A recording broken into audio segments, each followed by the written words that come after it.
Hi all and welcome back. Where are we going next? These next three pieces are to highlight the continued divide and conquer policies driven in this country and others for that matter. And the fact that the people need to recognise them and act accordingly regardless of colour or nationality, as they're using it against all of us, not just one group. And these next three pieces are all the same programme. The Women's World Cup of soccer has been ongoing, which you would think, or should be, a nice celebration of sport. Wrong. A celebration of women's skills and abilities. Wrong. But unfortunately, the American soccer players this week turned it into some sort of political and social agenda event. I can't remember her first name, Morgan, thought it was fun to take the piss out of the UK players with a tea drinking celebration. And that's fine by me. It's what happens in sport. A bit of banter, some like it and some don't. Was it necessary? Not really. But her comments afterwards did not augur well, and that's what disturbed me. She accused the questioner who asked her about her celebration and responded and said, "You are committing double standards when compared to the men's game," and went on a rant saying that men grab their ball sacks and no one complains. Really?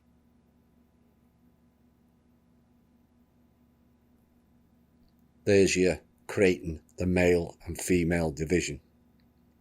It's all very subtle, and people, oh, it's only a game. No, this is what they use these platforms for. It's a bit like the Superb Owl they have every year, and they put on their half-time show to take the piss out of people. It's all very subtle until you recognise the implications of it all. The captain, Rapinoe, went one step further. She stated, should the US win, she would not attend the White House, as she doesn't like Trump, ignoring the fact that Trump is not a symbol of America, but the White House is. Again, a political statement, creating political division. So we've had male and female division and political division. Rapinoe went further with the statement, quote, "You can't win championships without gays in the team," unquote. What has that got to do with playing football or soccer? There you have it, creating the sexual gender division.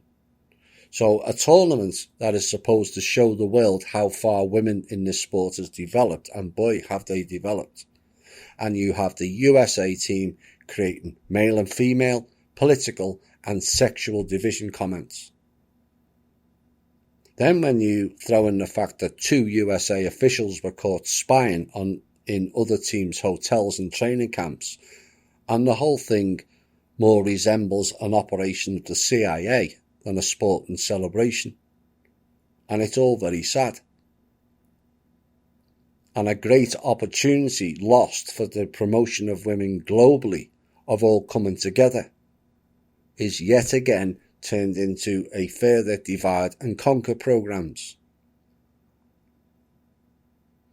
Those American women, as public figures, have an obligation to set an example to the younger generation who look up to them.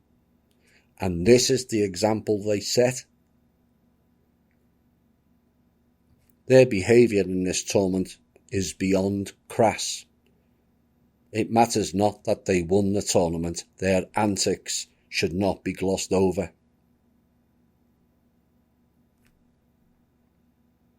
And then we had another event. So we've covered the sexual, political and male and female now will go into colour.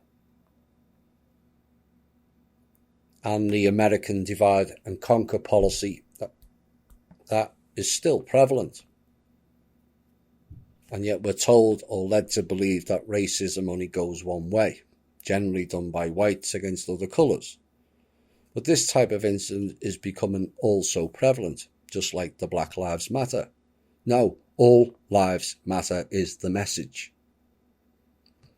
And the Eventbrite page for Afro Future Fest, hosted by Afro Future Youth, advertised an early bird POC ticket for $10, with POC meaning people of colour. More labels again. And an early bird and non-POC ticket for $20.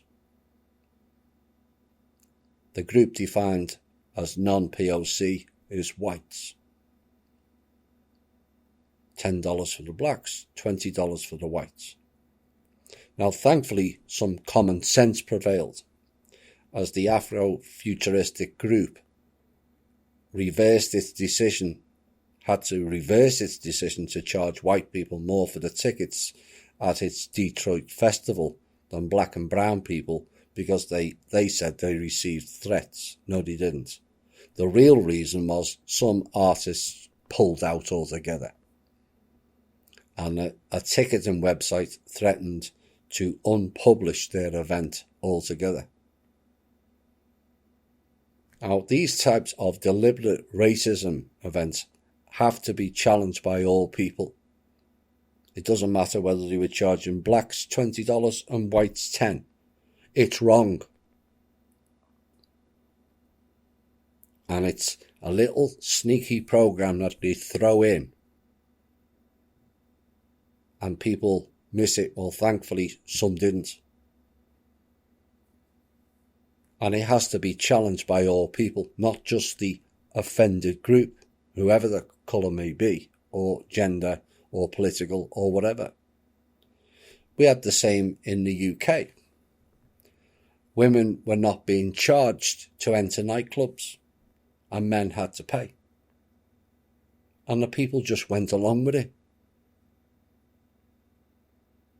You see, we are the problem when they throw these small jibes in and programs in, if we don't recognise it as a program and we don't address it.